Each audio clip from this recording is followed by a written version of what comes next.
The rain hadn't stopped for 3 days. I could hear it drumming against the classroom windows as I wiped down the last table, the smell of lemon disinfectant mixing with the musty scent of wet coats hanging by the door. My hands were raw from the cold water, knuckles red and cracked, but I kept scrubbing. Mrs. Henderson paid me cash at the end of each week for cleaning the preschool after hours, and I couldn't afford to lose this job. Not when Lily's new shoes had worn through last month. Not when the landlord had already given me an extension I didn't deserve. "Mama." Lily's voice echoed from the reading corner, high and bright, cutting through the monotony of my thoughts. She was supposed to be coloring quietly while I finished, but I could see her small silhouette against the darkening window, pressing her nose to the glass. "What is it, baby?" I called back, wringing out the cloth into the bucket. The water had turned a murky gray. "There's a big black car outside. It's shiny." My stomach tightened reflexively. An old instinct I thought I'd buried 2 years ago. I forced myself to breathe slowly, evenly. It meant nothing. This was a nice neighborhood, nicer than where we lived, certainly. Rich parents drove expensive cars. That's all it was.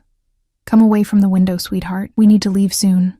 I dried my hands on my jeans, worn thin at the knees, and began gathering our things. Lily's backpack with the fraying straps, my canvas tote bag that had seen better days, the keys to our apartment, held together with a rubber band because the keychain had broken months ago. Everything I owned could fit in 2 suitcases. I'd learned to travel light. The preschool sat on the edge of Riverside Heights, where old money met new development. Trees lined the streets here, their branches heavy with spring rain, and the houses had actual yards with gardens. Sometimes, when I locked up late like this, I'd let myself imagine what it would be like to belong here, to have Lily grow up somewhere safe, somewhere beautiful. But imagination didn't pay rent. I shouldered my bag and reached for Lily's hand. Her fingers were sticky with glue from her art project, a Mother's Day card she'd been working on in secret, though she'd already shown me 3 times. Her hair, dark like mine but with curls she'd inherited from her father, was coming loose from its ponytail. Her father. I pushed the thought away like I always did. Lily didn't remember him. She'd been barely 6 months old when I left. When I ran. "Mama, the car is still there," Lily insisted as I ushered her toward the door. "Can we see it up close?" "No, baby. We need to catch our bus." The truth was, we'd already missed the 6:15. The next one wouldn't come for another 40 minutes, which meant standing at the corner in the rain, hoping Lily wouldn't catch cold again. But I'd learned to smile through it, to make games out of hardship. We'd count raindrops. We'd sing songs. We'd pretend we were explorers in a jungle, not a single mother and her daughter trying to get home before dark.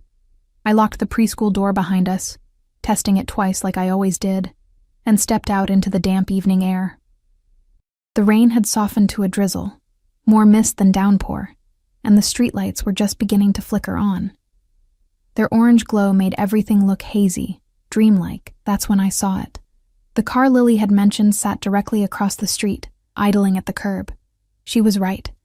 It was big and black, something sleek and expensive that didn't belong in this quiet neighborhood after hours. The windows were tinted so dark I couldn't see inside, and exhaust curled from the tailpipe like smoke signals. My heart kicked against my ribs. "Stop it," I told myself firmly. "You're being paranoid. It's been 2 years. He doesn't know where you are. He doesn't care." But my hand tightened around Lily's anyway, and I started walking in the opposite direction, toward the bus stop 3 blocks away. The rain-slicked sidewalk reflected our shapes, distorted and wavering. "Mama, you're hurting my hand," Lily protested, tugging against my grip. "Sorry, baby." I loosened my fingers but didn't let go. "Let's walk fast, okay? We can race." She brightened at that, always ready for a game, and started skipping ahead. I kept my eyes forward, resisting the urge to look back. The bus stop was just around the corner. We'd be fine. Everything was fine, except I could hear it now, the low purr of an engine behind us, crawling along at walking pace. My pulse roared in my ears, louder than the rain, louder than reason. I told myself again that I was overreacting, that trauma did this, made you see threats where there were none. 2 years of looking over my shoulder, of changing our names, of dyeing my hair darker and cutting it short. 2 years of working 3 jobs under the table, of keeping Lily out of school pictures, of never staying anywhere too long, 2 years of running from a ghost. The car was definitely following us now. I could feel it like a predator stalking prey, patient and inevitable. "Mama?" Lily's voice had gone small. She could sense my fear even if she didn't understand it. "It's okay," I lied, pulling her closer. "Keep walking." We turned the corner, and I dared a glance back. The car had stopped at the intersection, headlights cutting through the mist. For one wild moment, I thought about running, about grabbing Lily, and sprinting until our lungs gave out. But where would we go? The bus stop offered no shelter. The shops along this street were already closed. We were alone out here. The car's back door opened. I stopped walking, my legs refusing to obey. Lily bumped into me, confused, clutching my jacket. Through the rain and the failing light, I watched a figure emerge from the vehicle. Tall, broad-shouldered, moving with the kind of confidence that only came from never having been afraid of anything. He wore all black, suit, shirt, even his shoes gleamed darkly in the wet. But it was the way he stood that made my breath catch, absolutely still, like a wolf that had just spotted a rabbit. One hand rested casually at his side, the other held something I couldn't quite make out. Then he stepped forward into the streetlight, and the world tilted beneath my feet. I knew that face. I'd memorized every angle of it once, traced it with my fingers in the dark, whispered prayers against it that were never answered. Sharp jawline shadowed with stubble, dark eyes that missed nothing, hair pushed back from his forehead, slightly damp from the rain. He looked exactly the same. No, not the same. Harder somehow, more dangerous. Like whatever softness I'd once imagined in him had been carved away entirely. Alessandro, my ex-husband, the father of my child, the man I'd sworn I'd never see again. He started walking toward us, unhurried, and I noticed the second man now, broader, older, staying close to the car. Security. Of course he had security. Alessandro Marchesi never went anywhere without protection. That's what you did when you controlled half the city's underground, when your family name was synonymous with power and blood. "Mama?" Lily's voice cracked with fear. "Who is that?" I couldn't answer. My throat had closed completely, words dying before they could form. Alessandro was 20 feet away now, 15, close enough that I could see the rain catching in his hair. He wasn't looking at me. His gaze was fixed entirely on Lily, and something in his expression made my maternal instincts scream. I stepped in front of her, blocking his view with my body. "Stay away from us." My voice came out steadier than I felt, though my whole body was shaking. Alessandro stopped maybe 10 feet away, and for the first time since he'd gotten out of the car, his eyes moved to mine. The impact was physical. I'd forgotten the intensity of his stare, the way it could strip away every defense and leave you feeling naked, exposed. "Emma." He said my name like he was tasting something familiar after a long absence. His voice was exactly as I remembered, low, controlled, with that slight accent that only appeared around certain words. "It's been a long time." "Not long enough," I managed, though my voice was shaking now too. "How did you find us?" Something flickered across his face. Disappointment, maybe, or anger. It was hard to tell with Alessandro. He'd always been impossible to read unless he wanted you to see what he was feeling. "Did you really think you could disappear?" He took another step closer, and I took one back, keeping Lily behind me. "That I wouldn't look for you? For her?" The emphasis on the last word sent ice through my veins. I'd known this moment might come someday. I'd prepared speeches in my head, practiced what I'd say if he ever found us, but now, faced with the reality of him, the solid, undeniable presence of Alessandro Marchesi in the flesh, every word evaporated. "You have no right," I said instead, my hands curling into fists. "We have a custody agreement. You signed the divorce papers. You agreed to stay away. I signed a lot of things I regret." His gaze dropped briefly to Lily, who was peeking around my legs now, curious despite her fear. When he looked at her, his expression softened in a way I'd never seen before. Hunger mixed with something that might have been longing. "She's beautiful. Don't." The word came out sharp, protective. "Don't look at her like that. Don't talk about her. You don't know anything about her." Whose fault is that? The question hung in the air between us, heavy with accusation. Part of me wanted to scream at him, to list every reason I'd had for leaving, every moment of fear and control and suffocation that had driven me out in the middle of the night, with nothing but my baby and a bus ticket. But Lily was listening, and there were some truths children shouldn't hear. Alessandro seemed to realize this too. His jaw tightened, and he looked past me again, studying our daughter with an intensity that made my skin prickle. I could almost see him cataloging details, her dark curls, her wide brown eyes, the way she was gripping my jacket with both hands now. "What's your name?" he asked her directly, his voice gentler than I'd ever heard it. Lily looked up at me for permission. I wanted to tell her to stay quiet, to pretend he didn't exist. But I could see the confusion in her face, the question forming that I'd been dreading for 2 years. "Who is this man?" "Lily," she said finally, so quietly I almost didn't hear her. "I'm Lily." Alessandro's expression cracked for just a second, raw emotion bleeding through before he locked it away again. He crouched down to her level, still keeping his distance, and I saw him swallow hard. "Lily," he repeated, testing the name. "That's a beautiful name. Did your mama choose it?" She nodded, pressing closer to me. "She has good taste." His eyes lifted to mine again, and this time there was no mistaking what I saw there. Possession, barely restrained. "We need to talk, Emma. Alone." "No." The refusal was automatic, final. "There's nothing to talk about. The divorce is finalized. You need to leave us alone. I don't think you understand your situation."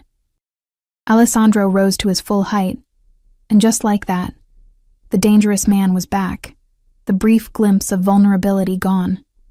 "You took my daughter and disappeared without a trace. Do you have any idea what I could do with that information? How many laws you've broken?" My heart hammered against my ribs. "You wouldn't I?" He tilted his head, studying me like I was a puzzle he was solving. "I've spent 2 years looking for you, Emma. 2 years hiring investigators, calling in favors, turning over every stone in this city. Do you know what that kind of obsession does to a man?" The word obsession sent chills down my spine. I remembered that look in his eyes toward the end of our marriage, the way he'd monitor my phone, question every absence, demand to know where I was at every moment. It had started as protectiveness, or so I'd told myself. By the end, it had been a cage with no key.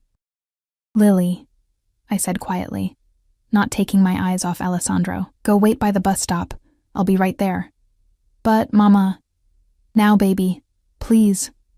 She hesitated, clearly torn between obedience and fear. Finally, she released my jacket and scurried past us, throwing one worried look back before rounding the corner. I waited until I couldn't hear her footsteps anymore before I spoke.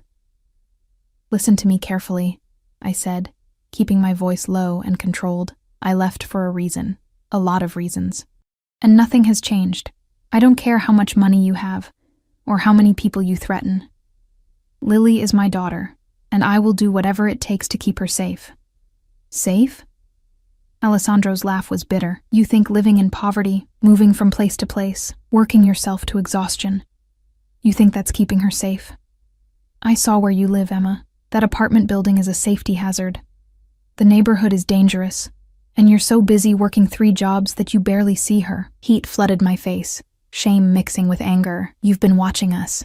"Of course I've been watching you." He moved closer, and this time I didn't back away. We were inches apart now, close enough that I could smell his cologne, something dark and expensive that brought back memories I'd tried to forget. "Did you think I'd just let you go, that I'd move on and forget about you?" "I hoped you would. Then you hoped wrong."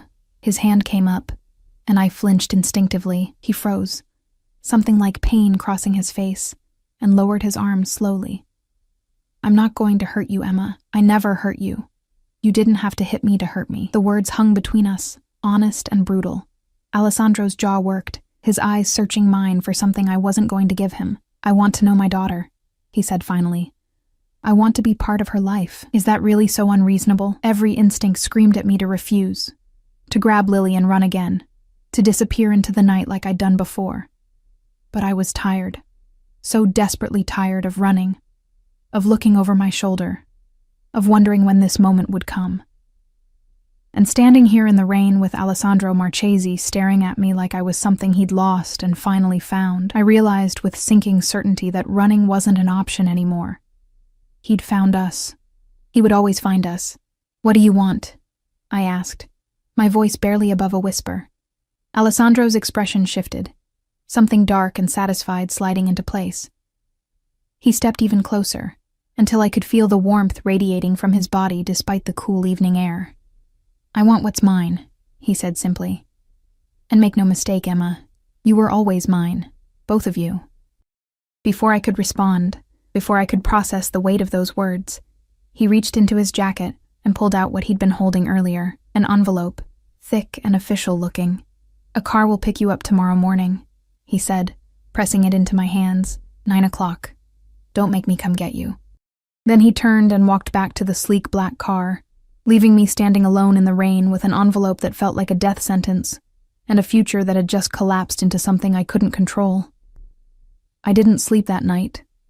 The envelope sat on our kitchen table like a bomb waiting to detonate, catching the weak light from the single bulb overhead. I'd opened it the moment Lily fell asleep, my hands trembling so badly I'd nearly torn the contents. Inside was a single card, heavy stock, embossed with initials I recognized, and an address in the financial district. No explanation, no request, just an expectation that I would obey. The audacity of it made my blood boil. I paced our tiny apartment, my footsteps echoing off walls so thin I could hear Mrs. Chen snoring next door. The space was exactly as Alessandro had described it, cramped, outdated, with water stains on the ceiling and a radiator that clanked ominously through the night. But it was ours. I'd found it myself, paid the deposit with money I'd earned, signed the lease with a name that wasn't connected to the Marchesi family or their empire of violence. Now all of that felt like a child's attempt at hiding, naive and ultimately pointless. I checked on Lily 3 times before midnight, standing in the doorway of her room, really just a partitioned corner of the living area, watching the rise and fall of her small chest beneath the donated quilt. She'd asked about Alessandro on the bus ride home, her questions innocent and impossible to answer. "Who was that man, Mama? Why did he look at me like that? Are we in trouble?" I'd deflected with lies that tasted like ash in my mouth. "Just someone Mama used to know. Nothing to worry about. We're perfectly safe." But we weren't safe. We'd never been safe, not really. I'd just been deluding myself, thinking that distance and time could protect us from a man like Alessandro Marchesi. At 3 a.m, I finally collapsed onto the second-hand couch, exhaustion overwhelming fear. My last conscious thought was of his eyes in the rain, the way they'd tracked over Lily with such naked hunger that every maternal instinct in me had screamed danger. The knock came at exactly 9 o'clock. I'd been awake since dawn, had dressed Lily in her best outfit. A dress I'd found at a thrift store, pale blue with only one small stain near the hem. She'd protested about missing preschool until I'd bribed her with the promise of pancakes later. Now she sat on the couch with her coloring book, humming softly, oblivious to the dread pooling in my stomach. Through the peephole, I could see a man in a dark suit, his posture military straight, his face professionally neutral. Not Alessandro. One of his people. My hand hovered over the doorknob. I could refuse. I could call the police, file a restraining order, fight this with every legal means available. But the memory of Alessandro's expression last night, that cold certainty, told me exactly how useful the law would be against him. The Marcheses didn't play by normal rules. They owned judges, politicians, entire precincts. Fighting them through official channels would be like trying to stop a flood with a paper cup. I opened the door. "Mrs. Marchesi," the man said, and I flinched at the name I'd worked so hard to shed. "The car is waiting." "It's Ms. Hartnow," I corrected, though we both knew it didn't matter. I grabbed my purse, really just a worn canvas bag, and called for Lily. "Come on, baby. We're going for a ride." Her face lit up with excitement that made my chest ache. She loved cars, loved anything that broke the monotony of our careful, constrained life. She practically skipped to the door, her hand finding mine automatically. The vehicle waiting outside was different from last night's, a black SUV with windows just as dark, just as impenetrable. The driver opened the back door without speaking, and I lifted Lily inside before climbing in after her. The interior smelled of leather and something expensive, and the seats were so soft that Lily immediately started bouncing, testing their give. "Sit still, sweetheart," I murmured, buckling her in. My own seatbelt clicked into place with a sound that felt too much like a lock engaging. We drove in silence through morning traffic, Lily's nose pressed to the window as the city scrolled past. I watched the neighborhoods change from our rundown corner of the South End, through the gentrifying warehouse district, into the gleaming steel and glass of the financial district, where buildings scraped the sky and people in expensive suits hurried past with phones pressed to their ears. The car pulled into an underground garage, security gates sliding open before we even reached them. My pulse quickened. This was real. This was happening. In moments, I'd be face to face with Alessandro again, and this time Lily would be there to witness whatever confrontation followed. We parked near a private elevator, and the driver came around to open our door. "Top floor," he said, gesturing. "Mr. Marchese is expecting you." Of course he was. The elevator was glass-walled, offering a dizzying view of the garage dropping away beneath us as we rose. Lily pressed close to me, suddenly less excited, sensing perhaps the tension radiating from my body. I wrapped my arm around her shoulders and tried to project a calm I didn't feel. The doors opened directly into a penthouse apartment that stole my breath despite everything. Floor-to-ceiling windows overlooked the entire city, the morning sun turning the skyline into something from a postcard. The space was enormous, open plan, with furniture that looked like art pieces, floors of polished marble, and artwork on the walls that probably cost more than I'd earned in my entire life. Everything was precisely arranged, meticulously clean, reflecting the same controlled perfection that Alessandro demanded from everything in his orbit, including me, once. "Mama, it's so big," Lily whispered, her eyes huge as she took it all in. A woman appeared from somewhere deeper in the apartment, older, elegant, wearing a simple dress that probably cost a fortune. "Welcome," she said with a practiced smile. "I'm Teresa. Mr. Marchese will be with you shortly. May I get you something? Coffee? Juice for the little one?" "We're fine," I said quickly, not wanting to accept anything, to owe anything. Teresa nodded as if she'd expected the refusal. "Please make yourselves comfortable. He won't be long." She disappeared through a doorway, leaving us alone in all that expensive space. I kept my grip on Lily's hand, resisting the urge to explore, to touch anything. This wasn't our world. We didn't belong here among the wealth and polish and barely concealed danger. "Ms. Hart."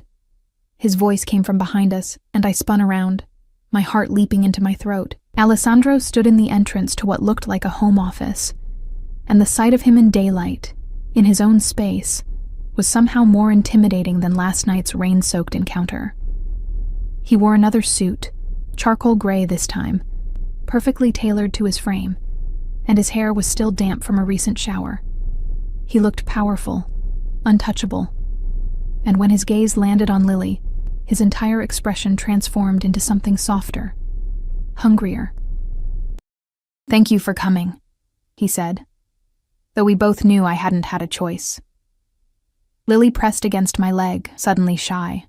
I could feel her trembling slightly, picking up on undercurrents she was too young to understand, but old enough to sense.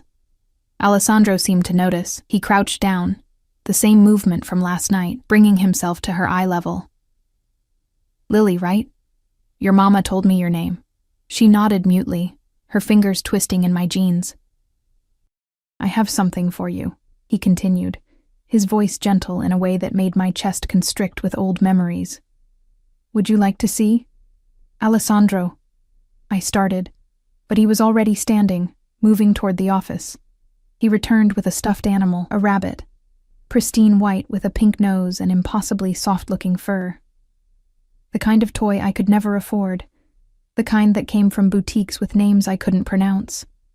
He offered it to Lily, and after a long moment of hesitation, she reached out and took it. Her face lit up with pure joy, and she hugged it to her chest immediately. "What do we say?" I prompted automatically, though the words felt wrong in my mouth.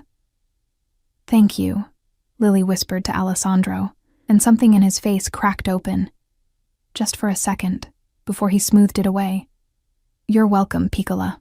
The Italian endearment rolled off his tongue naturally. "Why don't you play with your new friend while I talk to your mama?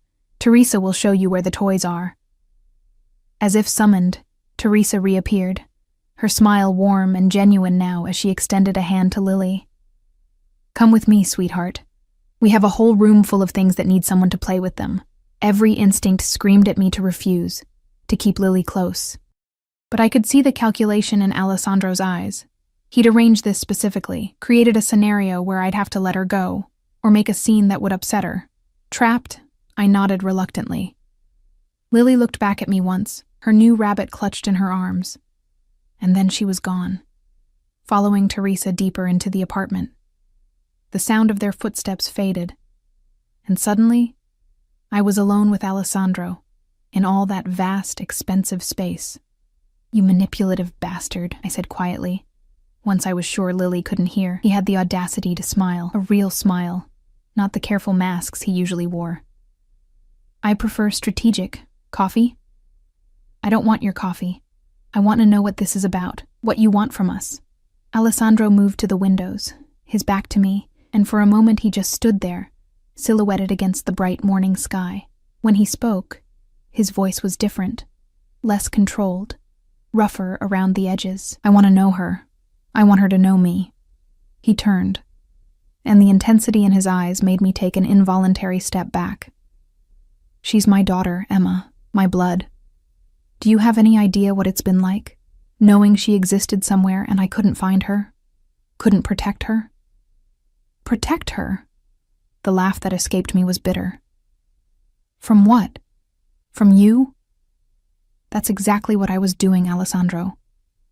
Protecting her from your world, your life, your..." "My what?" He moved closer, and I held my ground this time, refusing to retreat. "My money? My ability to give her everything she could ever want? Look at you, Emma. You're exhausted. You work yourself to death for pennies while our daughter wears secondhand clothes and lives in a building that should be condemned." "She's happy," I shot back, my voice rising. "She's safe. She doesn't know about the violence, the criminal empire, the blood on your family's hands. She doesn't know her father." The words were quiet, devastating in their simplicity. "She doesn't know where she comes from. And you can moralize all you want about my choices, about my family's business, but you made a choice too. You stole 2 years of her life from me." Guilt twisted in my stomach, sharp and unwelcome.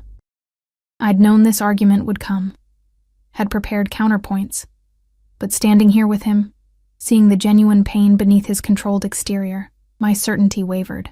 "I did what I thought was right," I said finally, my voice smaller than I wanted. "You scared me, Alessandro. The way you controlled everything, watched everything, demanded to know every detail of my life.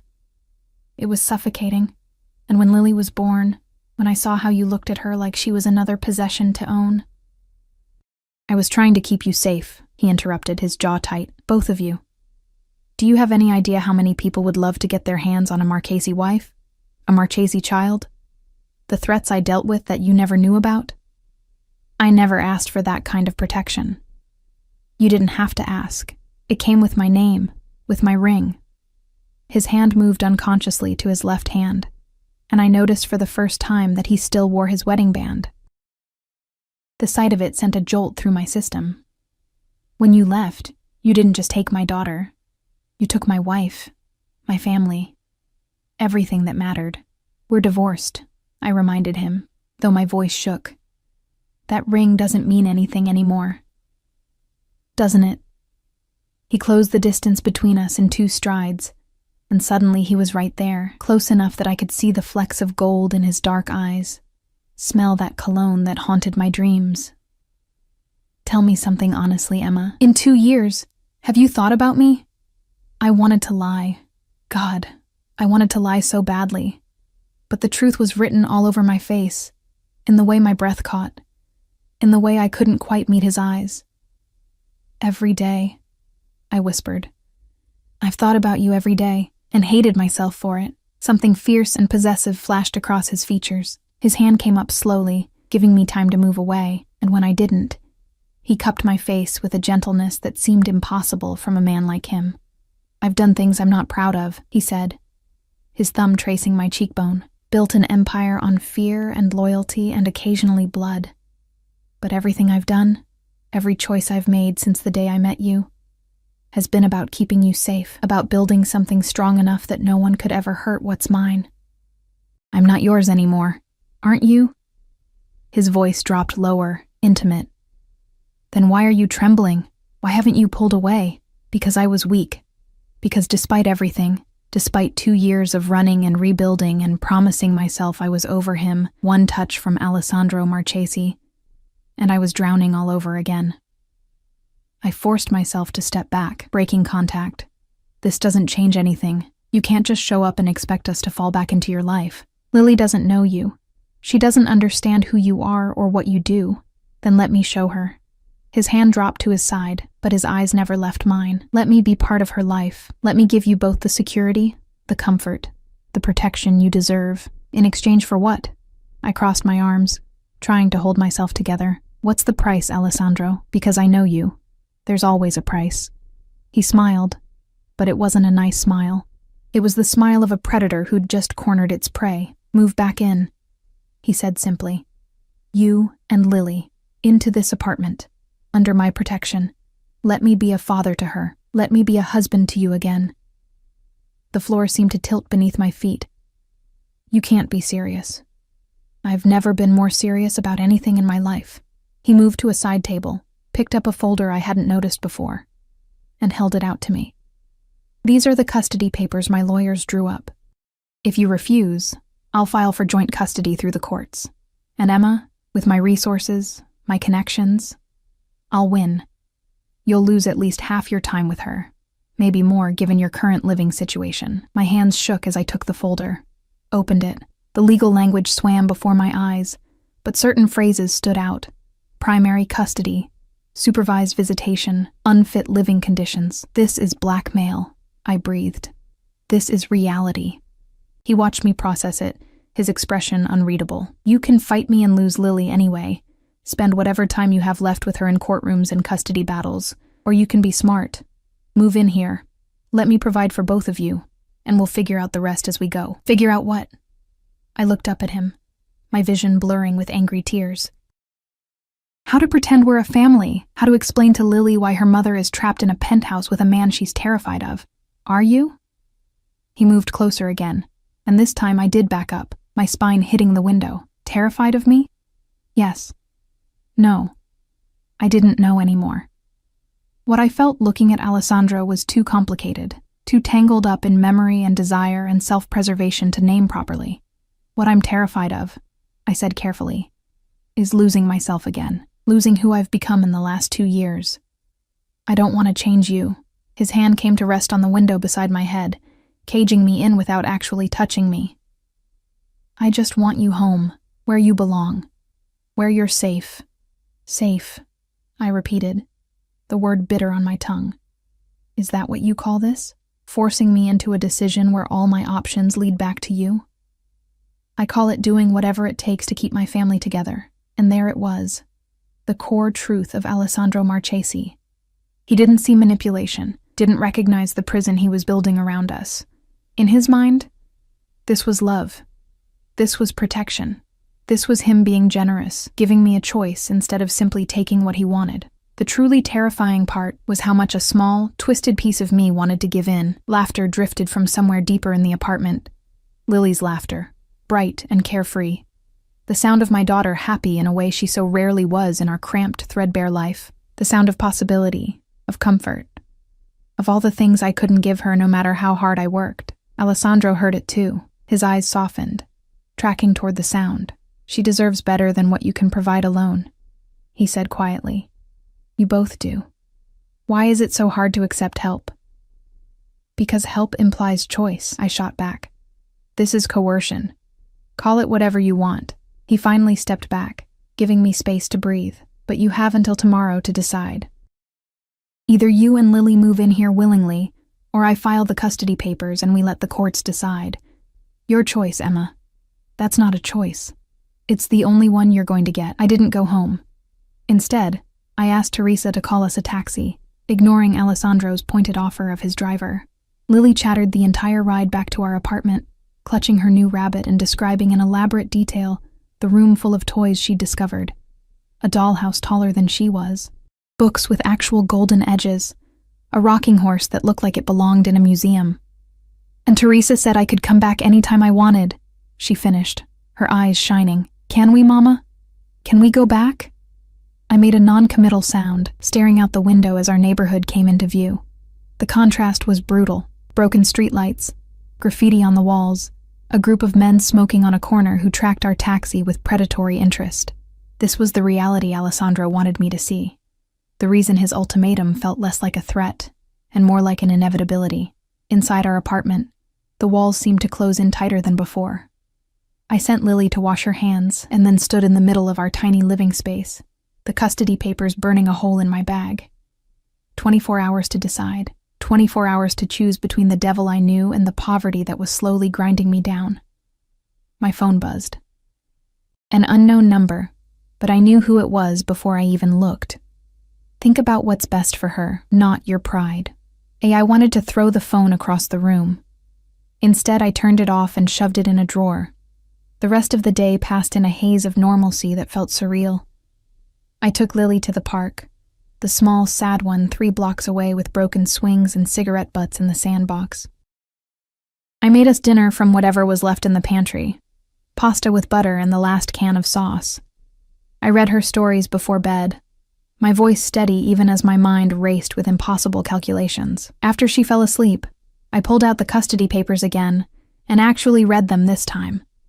Alessandro's lawyers were good, terrifyingly good. They documented everything. My irregular employment history, our transient lifestyle, the string of temporary addresses. They'd included photographs of our current building, highlighting code violations I hadn't even noticed. They'd even obtained Lily's medical records, pointing out missed checkups and vaccinations that had slipped through the cracks when we were moving so frequently. On paper, I looked exactly like what I was. A struggling single mother barely keeping her head above water. The alternative they presented was equally stark. Alessandro's penthouse with round-the-clock security, private health care, access to the best schools in the city. A trust fund already established in Lily's name. A future of comfort and opportunity that I could never provide alone. They'd even included character references for Alessandro, business associates, community leaders, people who painted him as a devoted family man, a philanthropist, a pillar of the community. No mention of the Marchesi family business, of course. No mention of the violence that funded his empire. But judges didn't care about rumors and whispers. They cared about what could be proven, what was documented. And on paper, Alessandro Marchesi looked like the perfect father. I must have fallen asleep at the table because I woke to Lily shaking my shoulder, her face concerned in the early morning light. "Mama, you slept in your clothes," she said, and I could hear the worry in her voice. "Are you sick?" "No, baby." I pulled her into my lap, breathing in the baby shampoo scent of her hair. "Just tired. How about we skip preschool today and do something fun?" Her face lit up, and guilt twisted in my chest. She was so easy to please, so ready to find joy in the smallest things. She deserved better than this constant state of barely managing. We spent the morning at the library, free entertainment, free heating, free escape from the choice looming over me. Lily picked out a stack of picture books while I pretended to read, my eyes scanning the same page over and over without comprehension. My deadline was approaching. In hours, Alessandro would expect an answer. Around noon, my phone buzzed again. I'd turned it back on out of habit, and now I regretted it. Another message from the unknown number. "The car will arrive at 6 p.m. Be ready, both of you. No question mark. No, please." Just the absolute certainty that I would comply. My hands curled into fists around the phone. Every fiber of my being wanted to refuse, to take Lily and run again, to disappear into another city under another name. But I was so tired of running, and more than that, I was terrified that this time, he wouldn't just find us. This time, he'd make good on his threat and take Lily from me entirely. "Mama?" Lily tugged at my sleeve. "You're making your worried face again." I forced a smile. smoothing her hair back. Just thinking, sweetheart. Hey, how would you feel about staying somewhere new for a little while? Her eyes widened. Like a vacation? Something like that. The lie tasted bitter, but what else could I say? That we were moving into her father's penthouse because I had no other choice. That the man she'd met yesterday was going to become a permanent fixture in our lives whether I wanted it or not. Will we come back here? She asked, looking around the library's children's section with its worn carpet and donated books. I don't know yet, baby. We returned to the apartment around 3. I had 3 hours to pack up our lives. Again. And pretend this was somehow different from all the other times I'd fled into the night. Except this time, I wasn't running from Alessandro. I was running toward him. I moved mechanically, folding our clothes into the same 2 suitcases I'd been living out of for 2 years. Lily's stuffed animals, most of them threadbare and well-loved. My 3 books. The few photographs I'd kept of my life before. My parents who'd passed away years ago. My college roommate who'd stopped returning my calls after I disappeared. Everything that mattered fit into 2 suitcases and 3 cardboard boxes. The realization was depressing. At 5:30, I sat Lily down on the couch. She was still clutching the white rabbit Alessandro had given her, and the sight of it made my decision feel even more inevitable. Lily, sweetheart, I need to talk to you about something important. She set down her rabbit, her expression going serious in that way children did when they sensed adult gravity. Are we in trouble? No, baby. But remember the man from yesterday? The one in the nice apartment? She nodded slowly. His name is Alessandro, and he's... I swallowed hard, forcing out words I'd never planned to say. He's your father. Lily blinked at me, processing. I could see the wheels turning in her young mind, trying to reconcile this information with the story she'd been told her entire life. That her daddy had gone away before she was born. That it was just the 2 of us against the world. My daddy? She repeated, testing the word. Like Emily's daddy who picks her up from school? Yes, like that. My throat felt tight. He wants to get to know you, to spend time with you, and he's invited us to stay with him for a while. In the big apartment with all the toys? Her eyes lit up, and I hated how easily swayed she was by material things. Then again, she was 4 years old. 4-year-olds didn't understand the cost of luxury. The strings attached to comfort. Yes, in that apartment. Can I bring my rabbit? You can bring everything. She seemed to consider this, her little face serious. Then she looked up at me with those big brown eyes, Alessandro's eyes, and asked the question I'd been dreading. Don't you like my daddy, Mama? The question pierced straight through me. How did I explain to a 4-year-old the complicated tangle of fear and attraction, resentment and longing that Alessandro Marchesi inspired in me? How did I tell her that yes, I'd loved him once, desperately, and that love had nearly destroyed me? It's complicated, baby, I said finally, pulling her close. But I promise you, no matter what happens, you're safe. I'll always keep you safe. She hugged me back, trusting, innocent. I know, Mama. You're the best at keeping me safe. The words felt like knives. At exactly 6 o'clock, a knock sounded at the door. Not the driver from this morning. Alessandro himself stood in the hallway, looking entirely out of place in our rundown building. He'd dressed down slightly. Dark jeans, a black sweater, leather jacket. But even in casual clothes, he radiated power and money. Drawing stares from Mrs. Chen, who'd cracked her door to peek out. His eyes scanned our apartment in one swift assessment, taking in the packed boxes, the suitcases by the door. When his gaze returned to me, there was satisfaction there, and something else. Relief, maybe. You're ready, he observed. Did I have a choice? I kept my voice low, mindful of Lily playing with her rabbit in the corner. You always have a choice, Emma. You just don't always like the options. He stepped inside without invitation, moving to crouch beside Lily. Hi, Piccola. Ready for an adventure? She nodded enthusiastically, showing him her rabbit. Look, I'm taking the bunny you gave me. I can see that. She's beautiful, just like you. He glanced up at me. Did your mama tell you that you're my daddy? Lily's voice was matter-of-fact. Uh-huh. Are you going to read me stories at night like Mama does? Something crossed Alessandro's face. Surprise, pleasure, a hunger so intense it made my stomach clench. If you want me to, then yes. Every night. She returned to her rabbit, as if this weren't a life-altering conversation, as if her entire world hadn't just shifted on its axis. Alessandro stood, moving close enough that I could smell his cologne again, that dark, expensive scent that brought back too many memories. "Thank you," he said quietly, and he sounded sincere. "For being reasonable about this." Reasonable. I nearly laughed. "Is that what you call it when someone has no other options?" "I call it choosing what's best for our daughter." His hand came up to cup my face, the gesture possessive, familiar, and for yourself. "Even if you won't admit it yet, you're exhausted, Emma. Let me carry some of the weight for a while." I wanted to pull away, to slap his hand aside and tell him I didn't need his help. But God, I was so tired. Tired of working 3 jobs. Tired of counting pennies. Tired of watching Lily wear clothes that didn't fit and eat meals that weren't quite enough. Tired of being strong all by myself. "This doesn't mean I forgive you," I said instead, my voice barely a whisper, "for how things were before, for what you did. I know." His thumb traced my cheekbone, gentle despite the darkness in his eyes. "But we have time, all the time in the world to figure this out." He dropped his hand and turned to survey our meager belongings. With a single phone call, he summoned people, 2 men in suits who appeared within minutes to carry our boxes and suitcases. They moved efficiently, professionally, treating our secondhand possessions with the same care they'd probably use for priceless artifacts. Within 20 minutes, our apartment was empty.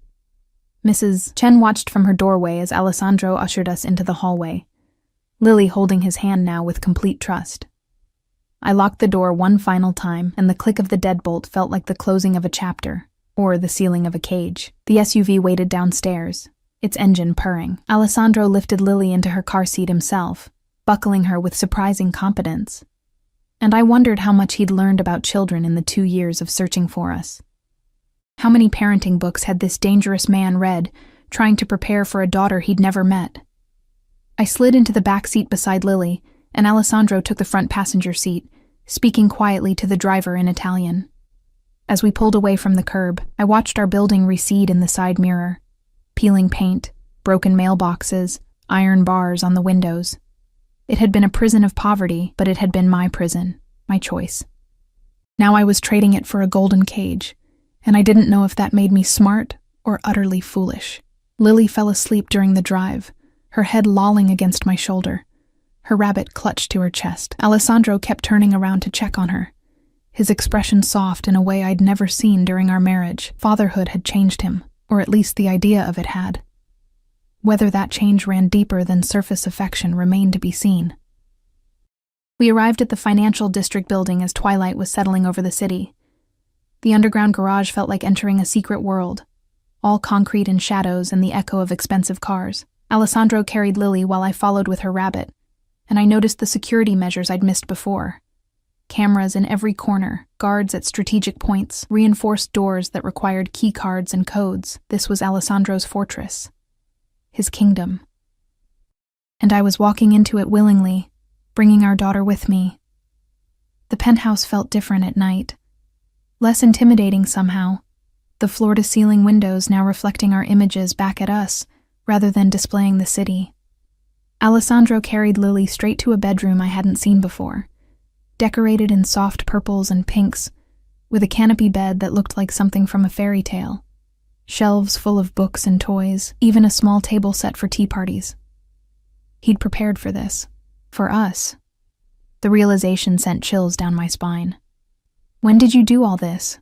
I asked, as he laid Lily down gently, pulling a quilt up to her chin. "I've been ready for months," he admitted, brushing Lily's curls back from her forehead with surprising tenderness.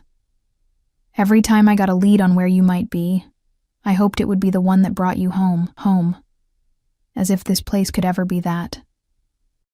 But watching him with our daughter, seeing the genuine emotion in his face as he looked at her sleeping peacefully in a bed he'd chosen for her, I felt something in my chest crack. This wasn't just about possession or control. Alessandro genuinely wanted to be a father, wanted to know Lily, to be part of her life. Maybe that made everything more dangerous, not less. He kissed Lily's forehead, a gesture so tender it made my throat tight, and then gestured for me to follow him out. We left her door cracked, a nightlight glowing softly, and walked down the hallway to another door. "Your room," Alessandro said, pushing it open. The space beyond was enormous, a master suite with its own sitting area, an ensuite bathroom I could see through an open door, and a bed that could fit 4 people comfortably. My boxes and suitcases sat neatly at the foot of it, looking pathetic and small in all that luxury. "Where's your room?" I asked, suddenly aware of how alone we were. Alessandro leaned against the doorframe, his expression unreadable.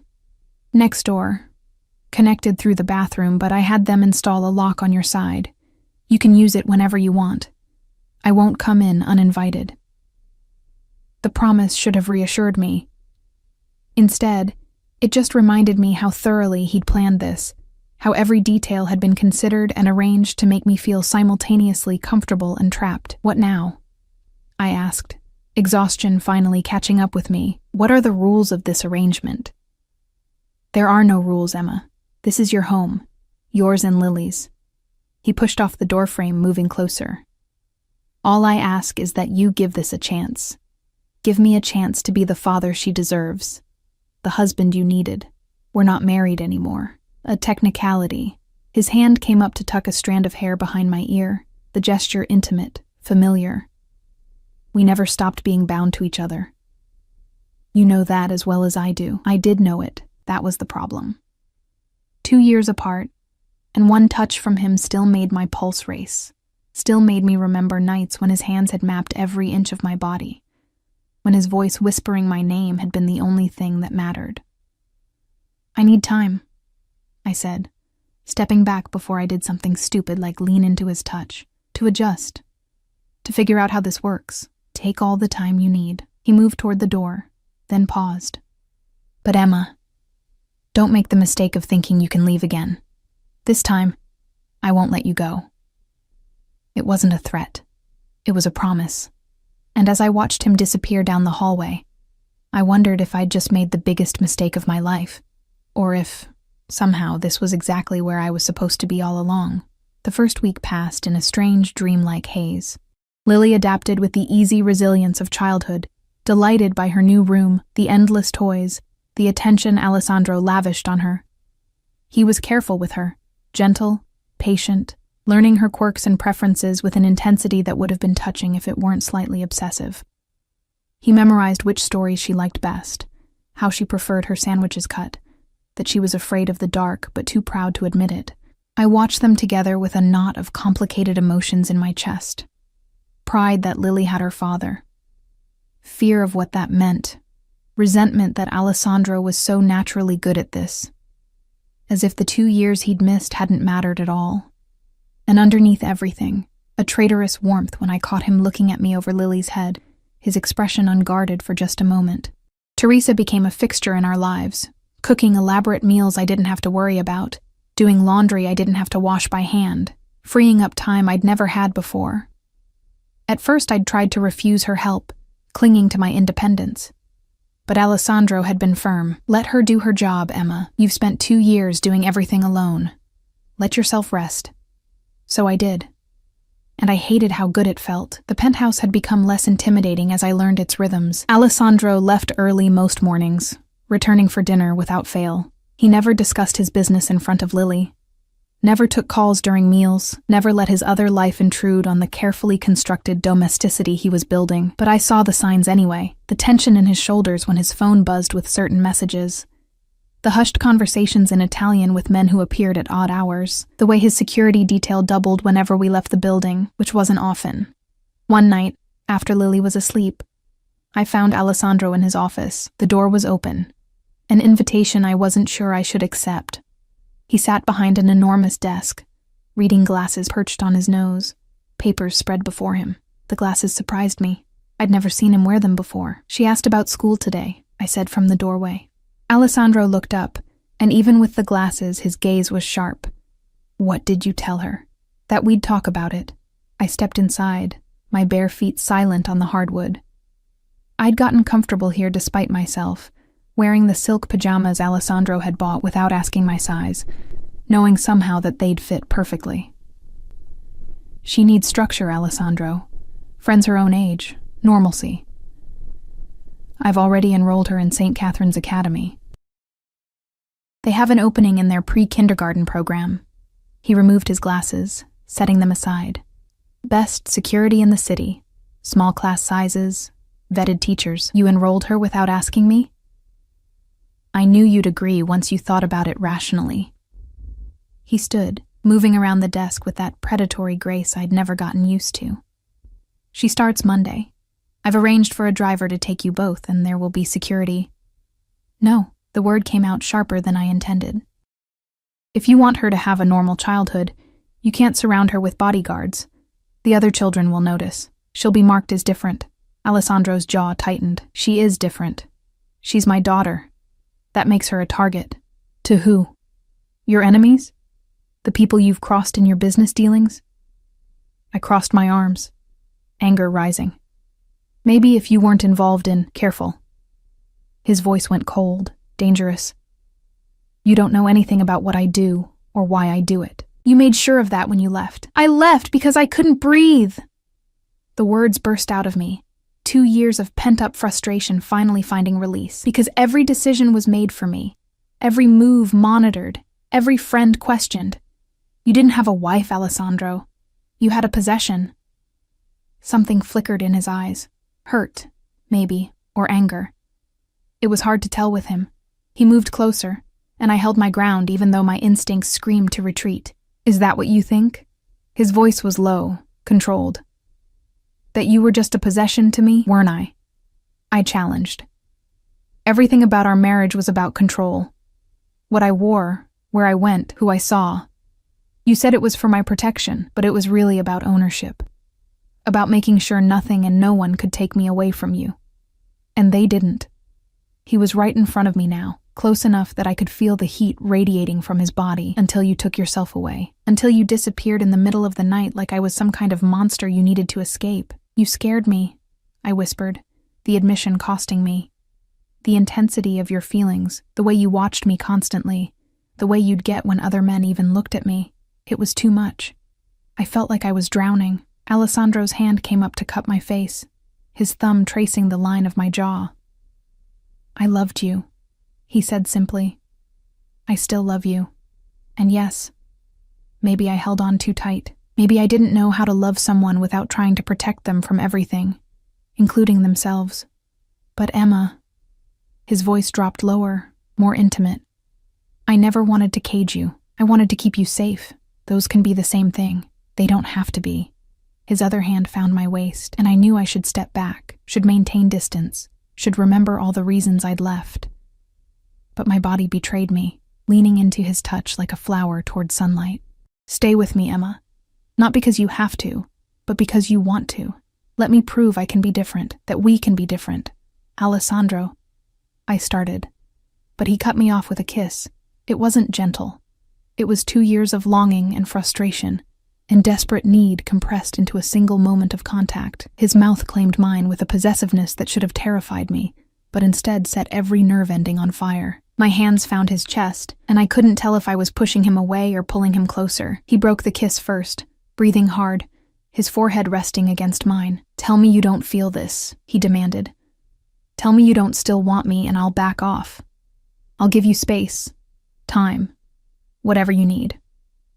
I couldn't. God help me, I couldn't lie about this. My body remembered his too well, responded to him too readily. 2 years apart hadn't changed the fundamental truth that Alessandro Marchesi had gotten under my skin, into my blood, and no amount of distance had been enough to exorcise him. I feel it, I admitted, my voice shaking. But feeling something doesn't make it right, doesn't make it healthy. Then we'll figure out how to make it healthy. His hands tightened on my waist, not painful, but insistent. Together, as a family. That's all I'm asking for. A chance to do this right. Before I could respond, before I could think through the implications of what he was offering, Lily's voice called out from her room. Mama, we broke apart instantly. The spell shattered. I pressed my hands to my flushed cheeks, trying to compose myself while Alessandro adjusted his shirt, his expression shifting from intense to carefully controlled. "I'll check on her," he said, moving toward the door. Then he paused, looking back at me. "Think about what I said, Emma. About us. About giving this a real chance." He left before I could answer, and I stood alone in his office, my lips still tingling from his kiss, my heart racing with fear and want and confusion. Through the doorway, I could hear him talking to Lily in that gentle voice he reserved for her. And despite everything, despite all my reservations and fears, a small, traitorous part of me whispered, "What if he's right?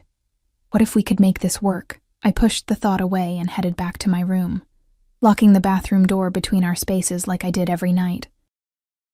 But as I lay in bed, staring at the ceiling, I couldn't stop thinking about his hands on my waist, his mouth on mine, the way my entire body had responded to him like no time had passed at all. This was dangerous. This was exactly how I'd gotten lost the first time, drowning in Alessandro's intensity until I couldn't remember who I was without him. But as I drifted toward sleep, I couldn't help but wonder if maybe, just maybe, drowning wouldn't be so bad if I knew he'd be there to pull me back up. 3 months changed everything. Lily thrived at St. Catherine's Academy, making friends with an ease that both delighted and terrified me. She came home each day bubbling with stories about her teacher, her classmates, the art projects and playground adventures that filled her world. Alessandro had compromised on the security.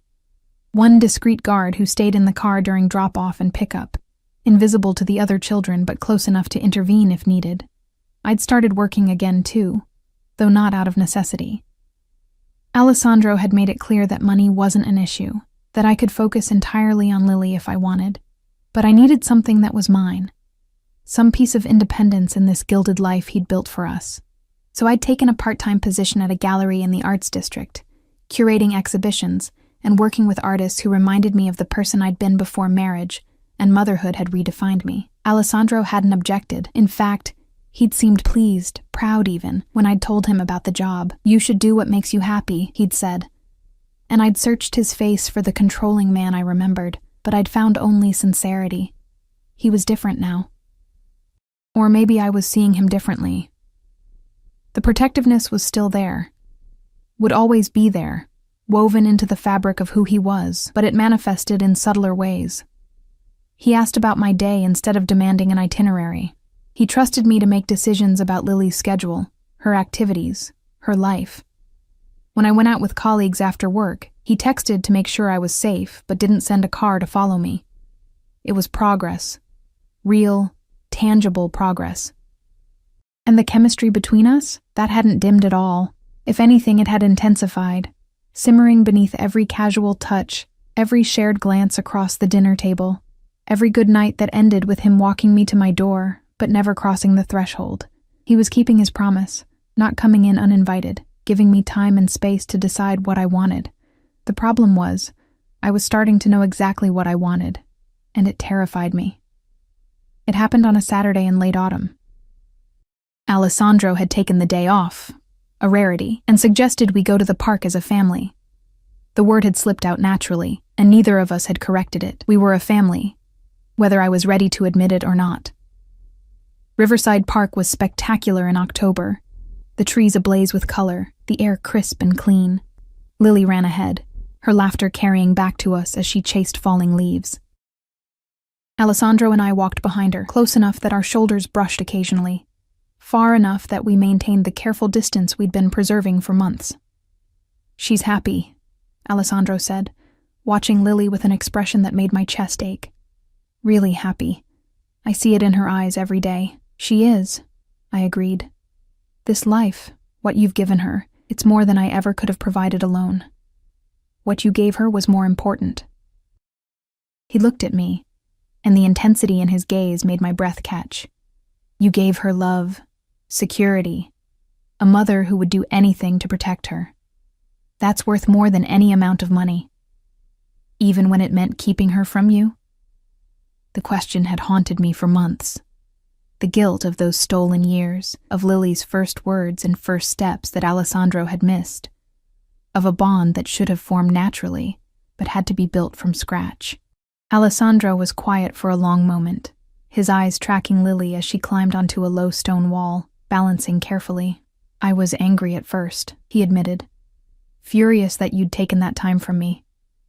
But Emma," he turned to face me fully, "I understand why you did it. I'm not the same man I was back then.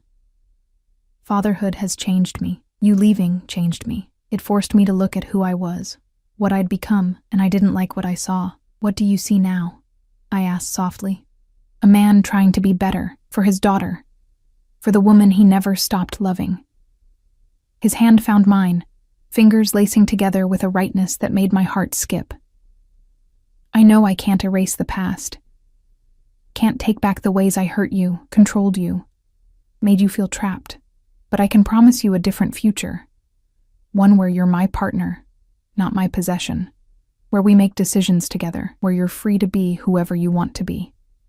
Tears pricked my eyes. "You mean that?" "I've never meant anything more." He squeezed my hand gently. "I love you, Emma. I've loved you since the day we met, and I'll love you until I die. But I want you to choose me this time. Not because you have no other option, not because I've backed you into a corner, but because you want to be with me, because you believe we can build something real." Before I could respond, Lily's shriek cut through the moment. Not fear, excitement. She was pointing at something beyond the wall, bouncing with enthusiasm. We hurried over to find she'd spotted a dog, a golden retriever puppy playing with its owner nearby. "Can we get a dog, Daddy?" Lily asked, and my heart stopped at the word she'd started using naturally over the past month. "Please, I promise I'll take care of it." Alessandro crouched beside her, considering seriously. "That's a big responsibility, Piccola. Are you sure you're ready?" "I'm sure. I'm a big girl now." "Mama says so." He glanced up at me, a question in his eyes. I nodded, unable to speak past the lump in my throat. We'd become this, parents making decisions together, partners in the daily negotiations of family life. When had that happened? When had the fear and resentment transformed into something that felt dangerously close to trust? "Then we'll look at shelters next weekend," Alessandro promised, and Lily threw her arms around his neck, squealing with delight. Over her head, his eyes met mine, and the vulnerability I saw there, the desperate hope, broke something loose inside me. We spent the rest of the afternoon in the park, watching Lily play, sharing comfortable silences that spoke more than words ever could. As the sun began to set, painting the sky in shades of orange and pink, Alessandro bought us hot chocolate from a vendor, and we sat on a bench while Lily danced through the falling leaves. "I'm scared," I said suddenly, the words escaping before I could stop them. Alessandro didn't pretend not to understand. "Of what?" "Of this. Of us. Of letting myself love you again and losing myself in the process." I stared at my hot chocolate, watching steam curl into the cooling air. I spent 2 years learning how to be just Emma. Not Alessandro's wife, not a Marchese, just me. I'm terrified of forgetting her again. "Then don't." He shifted closer, his thigh pressing against mine. "Be Emma. Be exactly who you are." I fell in love with that woman, the one with paint on her hands from the gallery, the one who makes up silly songs for Lily at bedtime, the one who argues with me when she thinks I'm wrong. That's who I want, not some perfect, submissive version of you that only existed in my controlling fantasies. What if we can't make it work? What if we fall back into old patterns? Then we'll course correct, together. He took my hand again, and this time I didn't pull away. "Emma, I'm not asking for perfection. I'm asking for a chance. That's all. Just a chance to prove that we can be different, that what we have is worth fighting for." I looked at him, really looked at him, at the man who'd searched for 2 years, who'd learned patience and compromise, who read bedtime stories with silly voices and had memorized our daughter's favorite songs. At the darkness that would always be part of him, the dangerous edge that came from the life he led, but also at the genuine love and devotion that shone through despite it all. "I want that too," I whispered. "God help me. I want to try." The smile that broke across Alessandro's face was like sunrise after a long night. He cupped my face with his free hand, his thumb brushing away a tear I hadn't realized had fallen. Then try with me. Take it one day at a time. If it ever feels like too much, if I ever make you feel trapped again, you tell me. We talk about it. We figure it out together. Together, I repeated, testing the word. It felt right. Terrifying, but right. He leaned in slowly, giving me time to pull away, but I didn't. This kiss was different from the desperate one in his office months ago. This was soft, sweet, a promise rather than a demand. When we pulled apart, Lily was standing in front of us, her hands on her hips, a knowing smile on her face. "Are you and Daddy going to get married again?" she asked with the bluntness of childhood. Alessandro and I looked at each other, and I saw my own mixture of fear and hope reflected in his eyes. "Maybe someday," I told her honestly, "if we both decide that's what we want." "Would that be okay with you?" She pretended to think about it, her expression comically serious. "Only if I can be the flower girl, and if we get the dog first." Alessandro laughed, a real, unguarded laugh that made my heart squeeze. "Deal. Though we might need to negotiate the order of those events."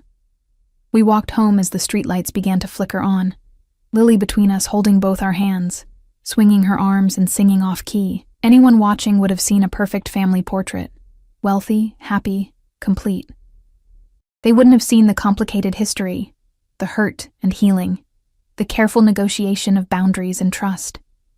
That night, after Lily was asleep, Alessandro walked me to my door like he always did. But this time, when he turned to leave, I caught his hand. "Stay," I said softly, "just to talk. We have a lot to figure out if we're really going to do this." His eyes searched mine, making sure I meant it, that I was ready. Then he nodded and followed me inside. We talked until dawn, sprawled on my bed like teenagers, mapping out what a real partnership would look like. He promised more transparency about his business, within reason. I promised to tell him when I needed space instead of running. We negotiated, compromised, laughed at how ridiculously adult we were being about something that felt so impossibly fragile. Somewhere around 3 a.m, talking faded into touching, gentle and exploratory, relearning the geography of each other's bodies. When he kissed me this time, it felt like coming home after a long journey. And when I pulled him closer, erasing the last inches between us, it was a choice I was making freely, completely. The next morning, Lily found us both asleep on my bed, fully clothed, our hands still intertwined. She climbed up between us, and Alessandro woke first, his arm automatically circling her close while he reached for me with his other hand. "Good morning, Piccola," he murmured, his voice rough with sleep. "Is Mama staying in here now?" Lily asked, poking my shoulder until I opened my eyes. I met Alessandro's gaze over her head, saw the question there, the hope. "Maybe," I said, surprising myself with how much I meant it. "We're still figuring things out. Okay." Lily accepted this with the easy adaptability of childhood. "Can we have pancakes?" Alessandro kissed the top of her head, then reached over to brush his lips against mine, a simple gesture that held the weight of everything we were building together. Pancakes sound perfect. Later, after breakfast and lazy morning routines, after Lily had dragged us both to her room to show Alessandro the new picture she'd drawn, our family, with a dog that didn't exist yet, I stood at the window looking out at the city. Alessandro came up behind me, his arms wrapping around my waist, his chin resting on my shoulder. "Regrets?" he asked quietly.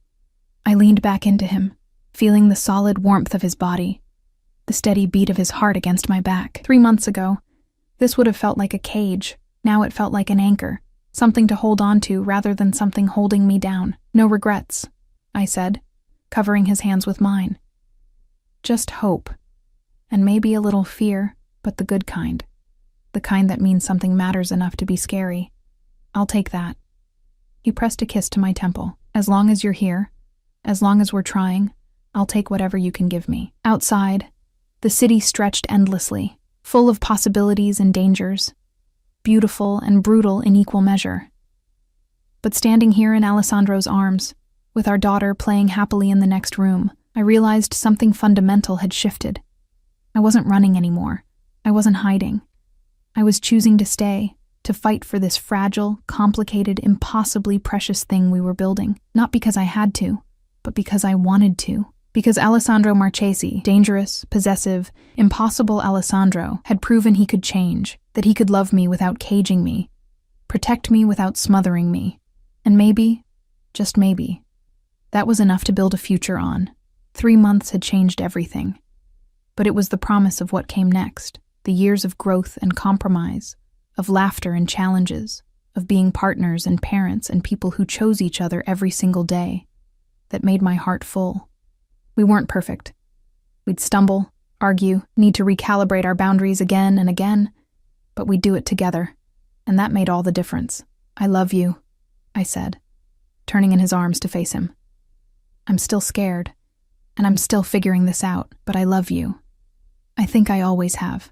Alessandro's smile could have lit the entire city. He kissed me deeply, thoroughly, a kiss that held promises and passion and profound relief. When we broke apart, both of us were breathing hard, his forehead pressed to mine. "I love you too," he whispered. "Both of you. My whole world, right here in my arms." And standing there in the morning light, with Lily's laughter echoing from her room and the future stretching before us, uncertain but hopeful, I finally let myself believe it.